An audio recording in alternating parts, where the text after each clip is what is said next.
Hey guys, King of Charmanders here, and today I bring to you the best Nergigante armor guide, the new Elder Dragon meta. Well, this video analyzes the armor of the featured Elder Dragon of Monster Hunter Now Carnival 2024 Shibuya and Global. Nergigante has some of the best armor pieces in the game, and the layered armor is some of the coolest looking sets in the Monster Hunter series. It also features a brand new skill exclusive to the Nergigante armor. First, we're going to start off with the Nergigante armor forge stats and cost. So the Nergigante armor starts at grade 6, with its base defense being at 100. Its forge requirements are 4 Nergigante shells, which are rarity 1, 2 Elder Dragon bloods, which are rarity 4, 2 Nergigante tails, which are rarity 5, and of course the ever so needed 1 armor refining parts, which are rarity 3. In addition, you need 3000 Zenny. And if you want to get the most out of the Nergigante armor, you're going to have to upgrade them to grade 8. And here's the cost. Well, upgrading any piece of Nergigante gear to grade 8 will take a lot of materials. However, upgrading to grade 8 is necessary to unlock some of the skills and drift melt slots of the Nergigante armor. And unfortunately, as with every Elder Dragon, Nergigante also has its own rarity 6 material, the Nergigante Greathorn.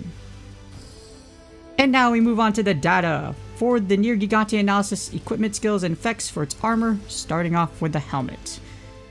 Nergigante avidity level 1. Damage increased by 10%, but special gauge will no longer fill when attacking. You also get critical eye level 1, which increases affinity by 10%. In addition, you get Artful Dodger level 1 at grade 8, which makes perfect evades ever so slightly easier to perform. In addition, the drift smelt slot is unlocked at grade 8. This is a great piece of armor that gives you 2 meta-relevant skills. Nergigante's avidity is also an interesting skill to play around with. Your damage increases, but your special skill won't fill, so make sure you know that caveat before you build this armor and if you decide to make builds with it. Moving on to the next piece of gear, we have the Nergigante Mail. Here's its analysis, the equipment skills, and effects, so you get Nergigante avidity at level 1. I already went over it, so I'm not going to go over it again for the rest of the armor for this video, since all of them have it. You also get sneak attack level 1, which increases damage by 10% when attacking a monster from behind, and evade extender level 1 at grade 8, which very slightly extends evasion distance. The drift smelt slot is also unlocked at grade 8. A great piece of armor for sneak attack builds, as evade extender is a great combo. These two skills mesh together very well, and again, if you're a sneak attack user or if you have like status sneak attack, this is something worth looking into. Next up, we have the Nergigante Vambraces. Here's the analysis for its equipment skills and effects. You get Nergigante avidity at level 1, along with offensive guard level 1. Which increases attack power by 10% for 10 seconds after executing a well-timed guard. In addition, you get guard level 1 at grade 8, which very slightly reduces damage and knockback when guarding against monster attacks, and its drift smelt slot is unlocked at grade 8. This is a great piece of armor for offensive guard builds, and it combos well with guard if you aren't able to proc perfect guard to nullify damage. So if you don't do perfect guard where you don't take damage, here guard will help you out. On to the next one, and we have the Nergigante Coil. Here's the analysis for the equipment skills and effects. You get Nergigante avidity at level 1, along with attack boost level 1, which increases your attack power by 20%.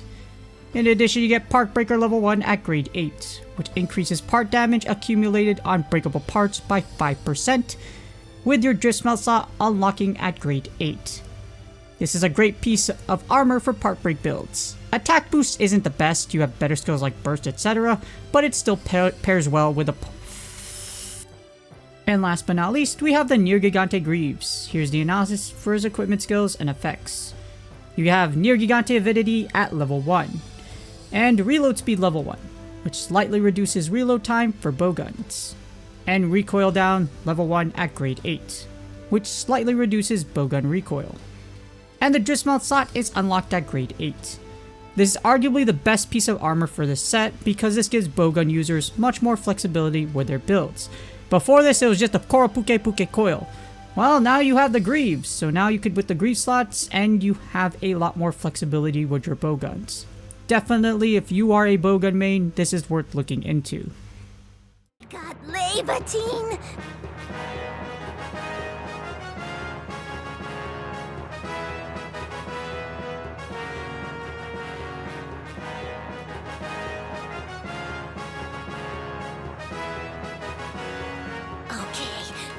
Come.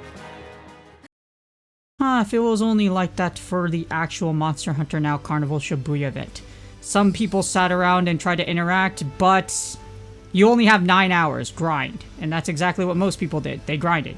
No, seriously, I didn't see a lot of... I saw more people out there grinding than actually interacting, unless they already had friends, our group of friends they were playing around with in Shibuya. And here's the overall analysis for the Nergigante armor. All pieces of the Nergigante armor can fit into specific builds. Nergigante's avidity can be offset by using cooking to fill your special gauge to the max at the beginning of hunts, or you could literally just take off the armor, fill your special gauge, and then put it back on. However, building Elder Dragon gear is time consuming and expensive. It's going to take a long time, and you might not like the drawback of Nergigante avidity. The layered armor is something you might want to go after even if you don't want the Nergigante armor for the skills. So it still looks really dang cool, and I'm definitely rocking it. So if you want the armor, it's great. As soon as you forge it, you will get the layered armor. So take a look at that if again you do not like Nergigante's avidity. Hopefully this video helps you decide what to build for the Nergigante set. The thing is, Nergigante's avidity is really weird, but it does last the entire hunt, so it's definitely something worth looking into for builds in the future. That damage bonus is actually really dang good as well, so look forward to content from me on that later.